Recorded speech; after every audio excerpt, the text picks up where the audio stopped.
Los poetas dicen que no vemos el mundo tal como es, sino el mundo tal como somos. Los poetas tenían razón. Lo que llamas realidad es la interpretación de tu cerebro. Es un molde, una representación. Es una mezcla compuesta de experiencias previas y expectativas que nublan aún más tu percepción ya limitada. Te vamos a asombrar. La masonería es algo más de lo que se sabe y un poco diferente de lo que se piensa. Al comenzar a hablar de masonería, es difícil conciliar a cuáles son los referentes de qué es y qué no es la masonería. Asimismo, conlleva varios interrogantes de su historia, filosofía y su deber ser en el mundo actual, el rol del hombre y de la mujer, entre otros. Opinan que la masonería es una religión y que es una secta, realmente no conocen las características y el contenido de la masonería. La masonería transmite sus enseñanzas de muchas maneras, pero tradicionalmente se utilizan cuadros. El concepto de cuadro procede de los tableros grabados con dibujos que utilizaban los constructores para cortar la piedra en la forma y el tamaño correcto. La masonería es un sistema moral ilustrado por símbolos y alegorías, apoyado en mitos que recoge la tradición de Occidente. En él caben todas las tradiciones, todas las creencias y toda la fe que han sido características de la humanidad. La masonería contiene un método de construcción personal y social que lleva el mejoramiento del individuo y mediante el mejoramiento del individuo, el mejoramiento de la sociedad en donde vive. Los utilizados en la masonería son de hecho colecciones de símbolos organizados en jerarquías específicas. Muchos de estos objetos son de colores brillantes y son piezas de arte por sí mismos. Aquí vemos el simbolismo masónico básico, el pavimento ajedrezado, el símbolo del bien y del mal en la vida, las dos columnas derivadas del templo de Salomón que sostienen las esferas celestes y terrestres, la escuadra y el compás que indican una vida vivida correctamente, y el sol y la luna, símbolos de dualidad. Uno de los gremios de arquitectos, hubo momentos en que las herramientas de construcción de esos gremios del oficio, de la arquitectura, de la albañilería, dejaron de ser útiles materialmente y adquirieron contenidos de índole ético y moral. La cultura se sigue adquiriendo a medida que el tiempo va pasando y con base en el desempeño que tenga este aprendiz, irá ascendiendo en grados masónicos hasta el grado 33, que es el grado máximo del gran maestro. Se maneja jerarquías de origen democrático. Los grados de los masones son niveles de instrucción que se van adquiriendo y niveles de formación personal y de avance en la construcción de sí mismo.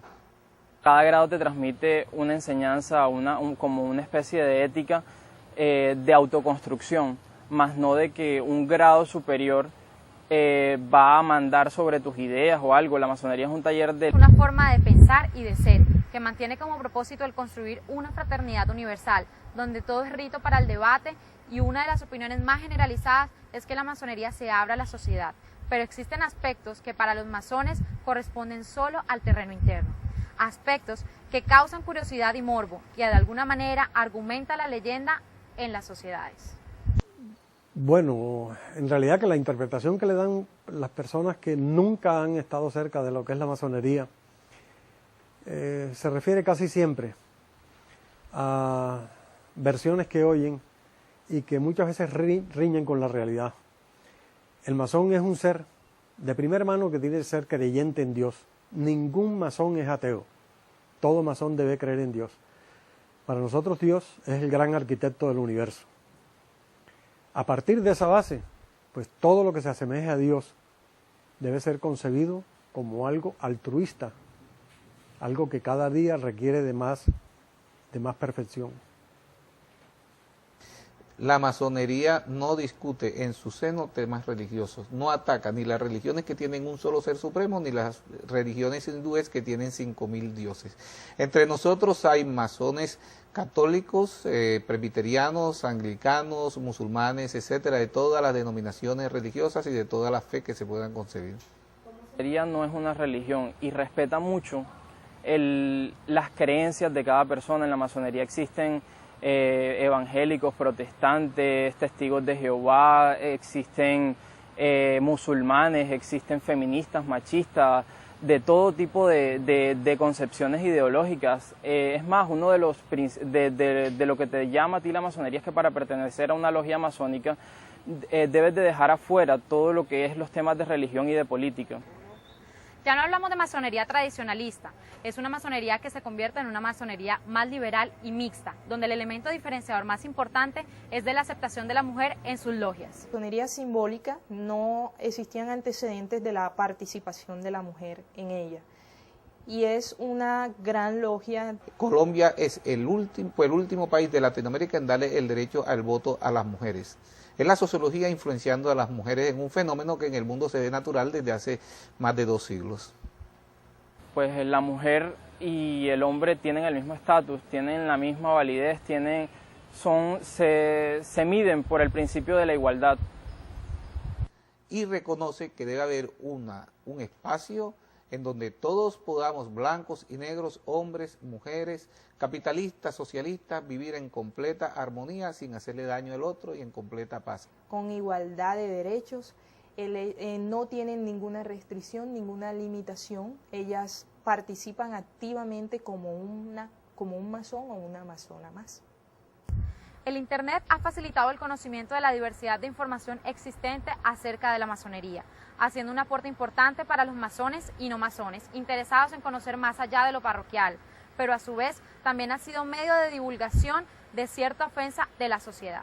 Personas que maltratan a la masonería por su desconocimiento de la masonería y porque no se han dado cuenta y que muchas veces nuestros principios morales y éticos son compatibles con sus propios principios morales y éticos. En la masonería se ha venido utilizando el Internet como medio de comunicación, como una cadena de unión entre masones que de pronto sin este medio jamás nunca nos hubiésemos podido lograr a conocer, con base a unos retejos obviamente para saber que con el que se está hablando es un masón de verdad. El censo de las personas que dicen que esta es una sociedad secreta, esta es una sociedad tan pública como puede ser cualquier otra sociedad. Vivimos permanentemente preocupados por las gentes más desprotegidas y por todas aquellas personas que requieren de nosotros una especie de guías espirituales y en lo posible de ayuda económica para poderse sostener y llevar una vida. Trabajar con las personas de mi barrio, con las organizaciones en actividades de tipo de liderazgo comunitario para mejorar el entorno. El construirse a sí mismo es ser una persona libre y de buenas costumbres. Es el principal compromiso masónico frente a sí mismo, frente a la logia y frente a la sociedad. Espiritualmente, a mejorar en el comportamiento en la sociedad, en el comportamiento para con nuestros congéneres y tratar de llevar una vida de tranquilidad, paz. Una democracia fuerte. Ospina Rodríguez comparaba a los barbados masones y presidentes de la época con el Olimpo. Según él, uno de ellos se creía Dios, y como ahora los acusaba de legislar para ángeles en un país deprimido por la ignorancia y la pobreza, que a partir de entonces vivió en guerras. La masonería hasta el siglo pasado era una sociedad secreta, yo diría que en este momento es una sociedad discreta. En Colombia hay 5.000 personas que viven bajo el secreto de ser masones. No pueden revelar su identidad, pero entre ellos hay importantes políticos y empresarios, e incluso militares y religiosos. Los masones no son una secta ni una religión. Se consideran una sociedad progresista que vive a la sombra del poder y trata de influir en las grandes decisiones del país. Elizabeth Cortiles descubrió al líder de los masones en Colombia, le habló de los secretos ocultos de la orden y le reveló qué hay de mito y de realidad en la masonería. Tuvimos al abuelo del actual, tío abuelo del actual presidente masón. Y aquí está Eduardo Santos en una columna también masón. Y fueron personajes muy queridos en su época. Pero las nuevas generaciones tuvieron otro tipo de percepción y, digamos, se volvieron más vanidosas, ¿ya? Y parece que la masonería les causara más bien pena en lugar de orgullo. Juan Manuel Santos, ¿él ha sido invitado a ser masón? Que yo sepa formalmente, no. Pero él conoce la masonería, él sabe qué hacemos aquí. Pero dice que formalmente no ha sido invitado, sí, entonces ¿significa que ha habido alguna conversación con él? Él conoce muchos masones, conoce algunos, pero necesitamos que algunas personas den unos pasos para que puedan ser invitadas. Y tal vez no ha dado esos pasos. Ese paso del que habla el gran maestro de los masones en Colombia sería el proceso de paz. Asegura que la logia ya ha tenido un primer contacto informal con el presidente, que de ingresar a la orden se convertiría en el enésimo líder masón al frente del país. Dentro de los juramentos que hacemos es que no podemos decir quién es masón, para proteger su identidad. Pero ten la certeza de que hay masones muy importantes involucrados dentro de la orden. Pero en cambio usted sí sale a cámara y en estos momentos todo el mundo sabrá que usted es masón. A mí me toca y esto me forzó a ser más público por ser el representante legal de esta entidad espiritual, por decirlo así. Y este es el traje completo de un gran maestro. El gran maestro está al mando de las 44 logias o grupos masones que hay en Colombia. Se hace llamar el primero entre iguales, porque dentro de la orden todos son hermanos. De autoridad El máximo líder de la masonería en Colombia es Álvaro Yunes Arboleda, presidente de Fedispetrol, el gremio que aglutina a los distribuidores de combustible en el país. Un hombre influyente y poderoso que tiene entre sus manos el precio de la gasolina en Colombia. ¿Estás invitada?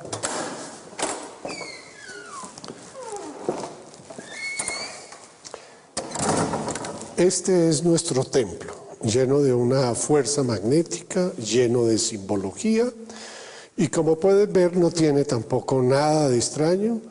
Y aquí le rendimos culto al conocimiento. Los masones se reúnen una vez por semana en este templo, al que podemos entrar, pero nunca estar presentes cuando haya un ritual.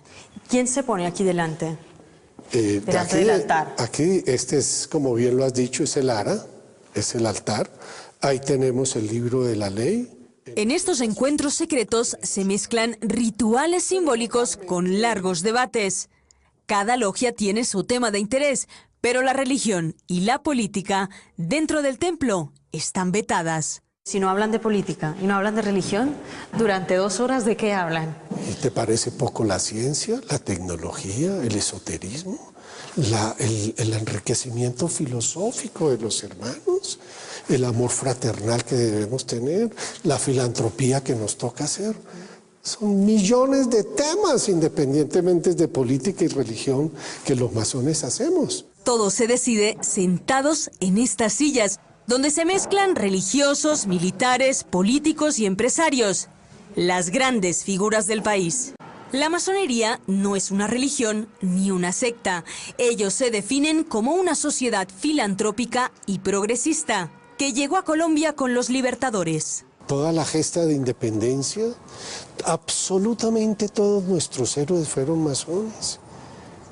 Hubo una apertura gigantesca, era un orgullo y una necesidad histórica ser masón para lograr el desarrollo de los pueblos. Pero claro, todo eso los libros de historia no lo cuentan.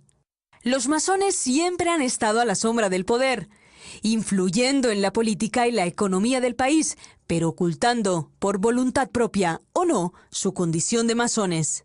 ¿Pero por qué ese secretismo alrededor de la masonería?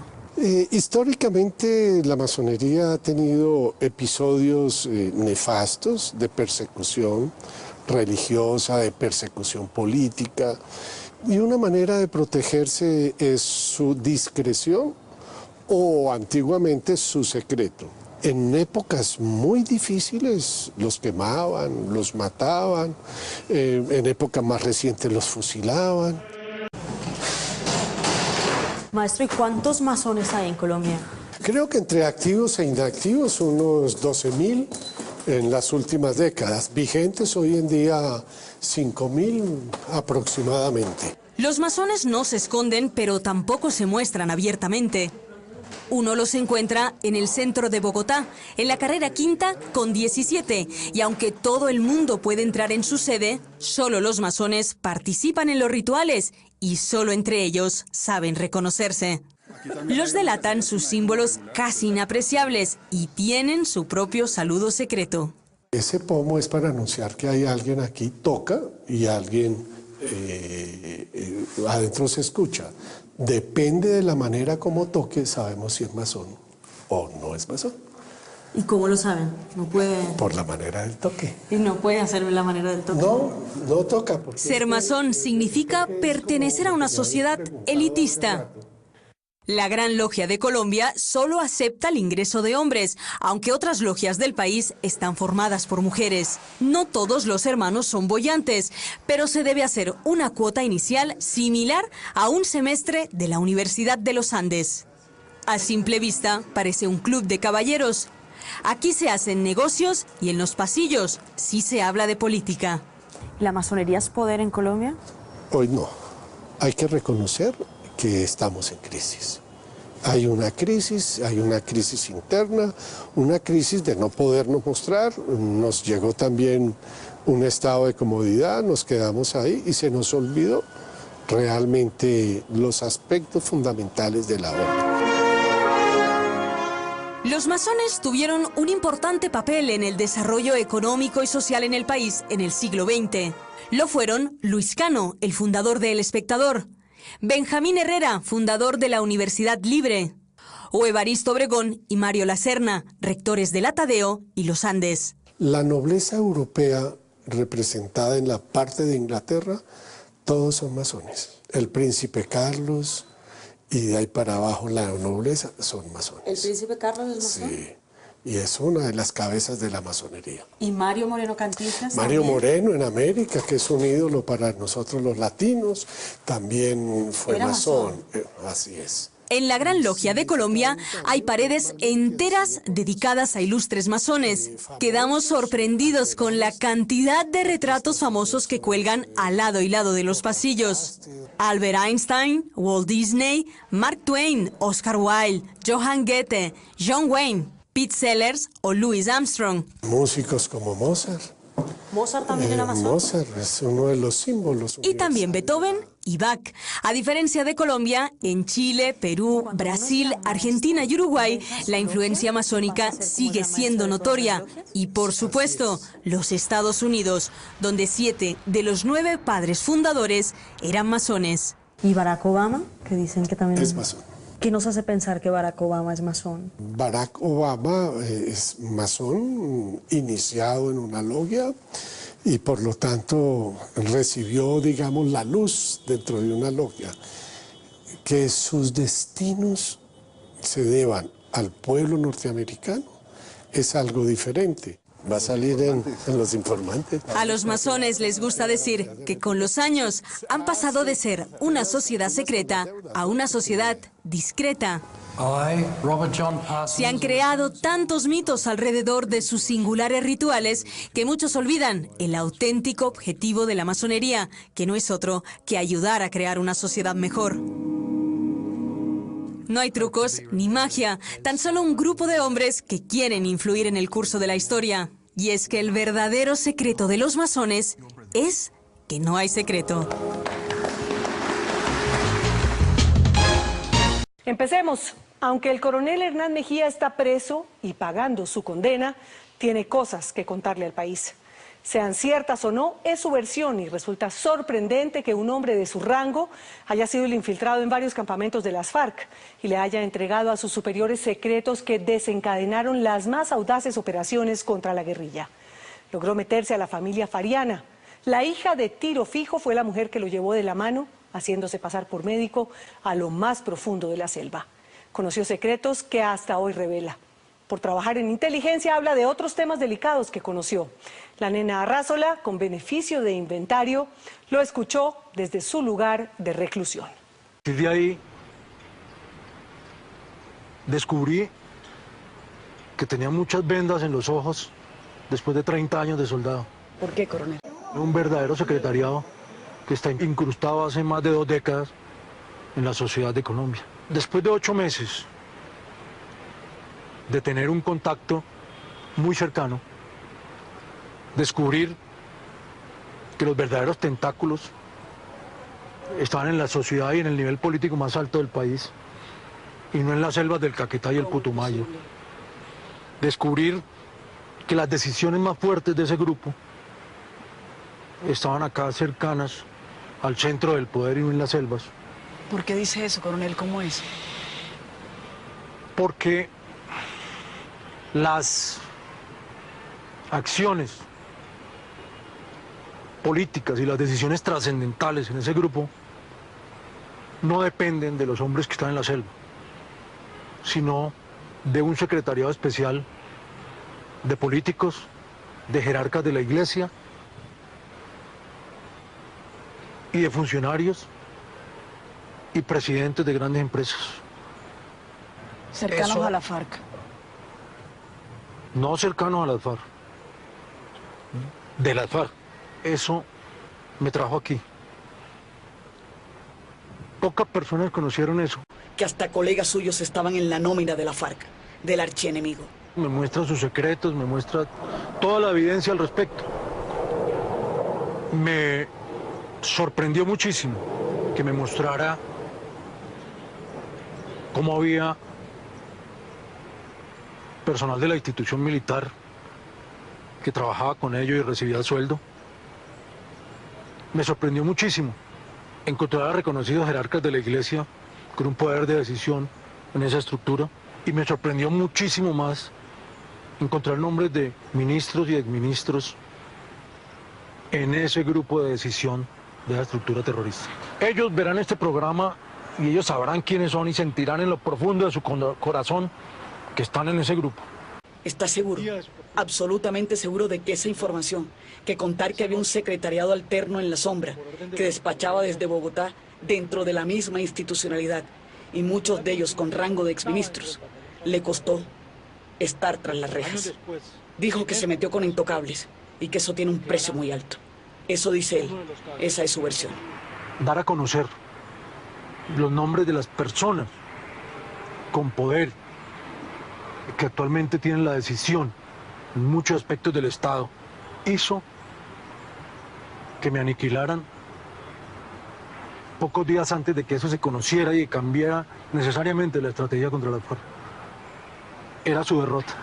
Nos han masacrado, nos han encadenado por haberle cumplido al Estado que nos mandó a la guerra. Hernán Mejía lleva 8 años preso, de encierro, dando vueltas en círculo en esta improvisada cancha en la Policía Militar número 13 Puente Aranda, sobre la carrera 50 en Bogotá. Sigue uniformado y sigue en las filas castrenses.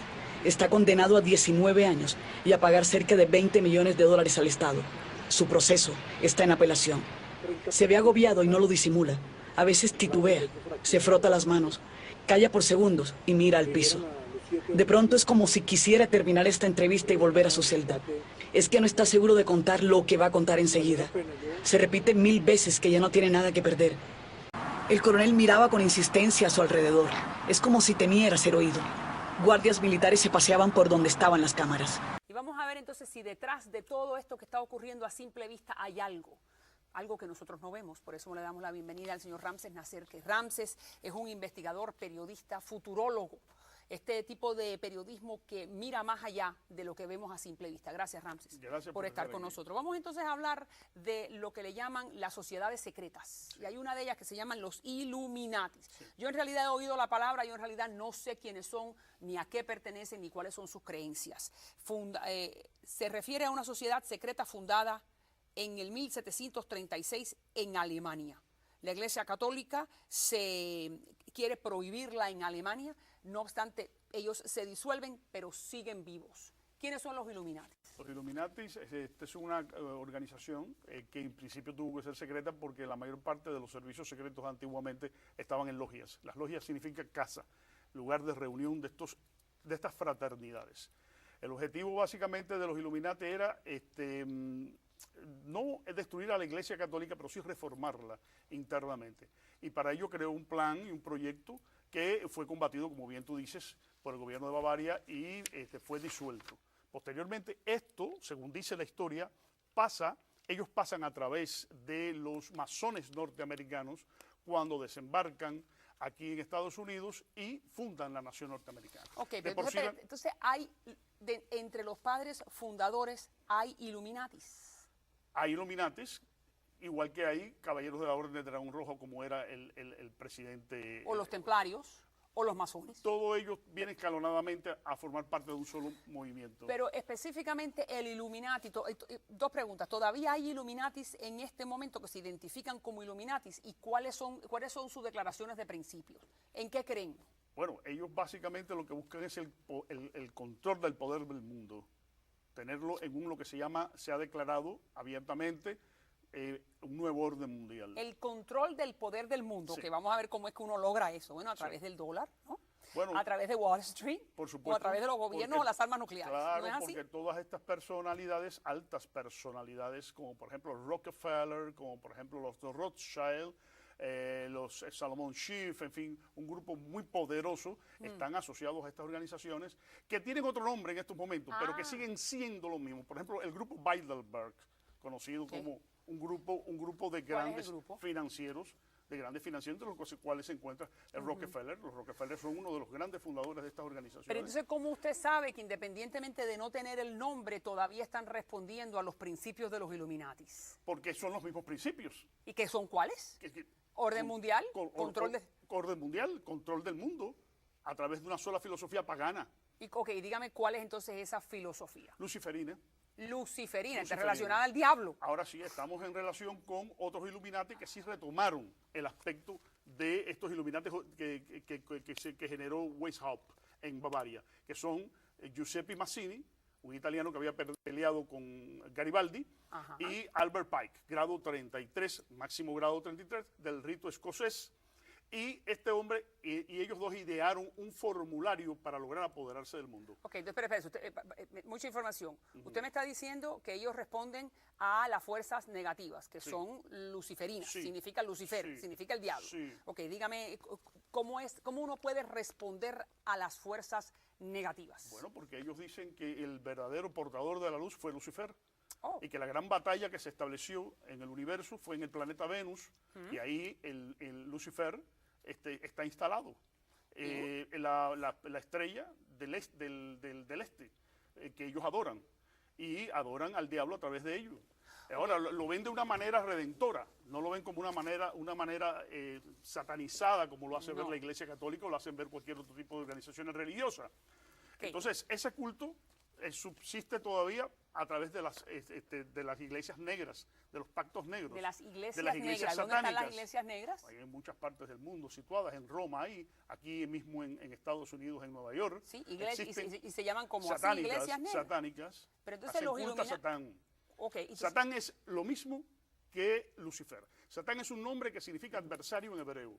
Sencillamente. Adversario de la luz. Adversario de la luz. Bien. Sin embargo, hay una gran contradicción, porque Lucifer era uno de los hijos asociado a la luz de Dios. Claro, era el que más brillaba, Luzbel. Sí. Pero hubo una rebelión. Todo el mundo habla de creaciones en la Biblia, pero nadie habla de la rebelión. Y él se rebeló contra Jesús, contra Dios. Y entonces, claro, vinieron las batallas celestiales donde participaron las milicias celestiales lideradas por Miguel Arcángel. Y ahí es donde dicen incluso que perdió el tercer ojo y que cayó sobre Arabia Saudita, que es la piedra de la Caba que se encuentra allí adorada cada vez que se va a la Entonces Medina. Lucifer, cuando pierde la pelea con el Miguel Arcángel. Miguel Arcángel pierde la pelea, entonces cae sobre lo que hoy se conoce como Arabia Saudita. No, el ojo. El ojo. En la piedra. Ajá, ok. Pero bueno, volvemos a los Illuminati. Entonces usted me dice que están escondidos o están solapados de cierta manera. Cada día menos. Pero ¿y cómo los podemos identificar? ¿Y cómo es que, si su plan final es el orden mundial y apoderarse del poder, cómo podemos ver que están tomando pasos para llegar allí? Bueno, ellos son demasiado astutos como para que puedan en un momento determinado ser detectados de una manera muy fácil. En realidad están bajo las grandes corporaciones. Ellos representan el gran poder de las grandes corporaciones. Y realizan incluso rituales. Hay un ritual a 74 millas de San Francisco que lo hace el grupo Bohemio, que hacen una adoración a un búho. El búho, ¿por qué? Porque ven la noche, ven la oscuridad de los tiempos. Y ahí se reúnen expresidentes, se reúnen expolíticos, se reúnen grandes... ¿Expresidentes de los Estados Unidos? Sí, señor. Yo estuve en la logia Alexandria en Washington. Pero la logia es masónica. Hay 33. Estamos hablando de los Illuminati. Pero es que los Illuminati, ya te advertí en conversación anterior, habían penetrado los masones. El objetivo es frenar la fraternidad masónica, hacerla colapsar, es decir, sustituir el plan de que tienen los masones de fraternidad mundial, de libertad, de igualdad, que están manifiestas en la Revolución Francesa, y hacerlo fracasar. ¿Para qué? Para un plan luciferino. Pero está bien, muy bien, pero pues yo puedo penetrar a los masones, pero ¿a quién más han penetrado? A los Rosacruces, los jesuitas los han penetrado a ellos. Los jesuitas es la organización en estos momentos más grande, más poderosa que existe en el mundo. Los jesuitas. Todo obedece a los jesuitas. ¿Ah, sí? Todo. Pero Wall Street también obedece todo a los está, jesuitas. Wall Street. ¿O no sabes que el escándalo de Vaticano con el banco de Ambrosiano y Luigi Gelli y el otro señor banquero hicieron un escándalo extraordinario durante Juan Pablo II que hizo casi estallar las arcas del... Pero eso es un escándalo más dentro del Vaticano que hemos visto mucho. Siguen habiendo, pero si usted me está diciendo... tiene un banco, muy bien, tiene una banca que apuesta. Pero bueno, vamos a ver. Si usted me está diciendo, usted me perdona, porque usted sabe que yo no soy muy ducha en estos temas. Usted me está diciendo entonces que los jesuitas han infiltrado todo. Desde el ejército norteamericano, desde Wall Street, la Casa Blanca, el Congreso Federal, Alemania, Japón, China. No tiene que ser jesuita. No. Usted tiene que comportarse como tal. Y eso se va infiltrando poco a poco en direcciones sublimares. Muy bien, pero tenemos que continuar. Pero el poder lo tienen ellos. Gabriel López de Rojas es fundador y gran maestre de la Orden Illuminati. ¿Qué es la Orden Illuminati, Gabriel? La Orden Illuminati es una orden masónica, ocultista y luciferina, que se dedica a dar una iniciación a las personas que se acercan a sus puertas. En muchas ocasiones supongo que hay rituales, como los hay en la masonería, que tienen un ropaje que, por supuesto, simbólico, pero que es más o menos espectacular o incluso dramático, ¿no? Bueno, si el iniciado tiene que morir de una manera para nacer a otra nueva forma de vida o de planteamiento, pues todo eso, para un espectador no conocedor, pues tendría unos tintes muy dramáticos. ¿Hay ese tipo de ritual o ceremonia en vosotros? Sí, eso está presente. Porque el enemigo habla. Si le habló a Jesús, ¿por qué no te va a hablar a ti o me va a hablar a mí? El enemigo es un atrevido. Y algo que tiene es que es mentiroso y es padre de toda mentira. No es mi intención, no, que te vuelvas paranoico. Lo único que quiero es que te cuides de esos satánicos. Debes saber que utilizan los metales acelerando la vejez. Por el agua y el aire prácticamente quieren el infierno en la tierra. Y a través de las guerras buscan despoblar el planeta. Matan nuestras mentes, roban nuestro futuro. Nos debilitan y ponen a nuestra libertad un muro. Billones de personas viven en la ignorancia con un plan global. Estos políticos avanzan, te alcanzan, te drogan, te cansan, te atan. Pasan los días, más inocentes se masacran.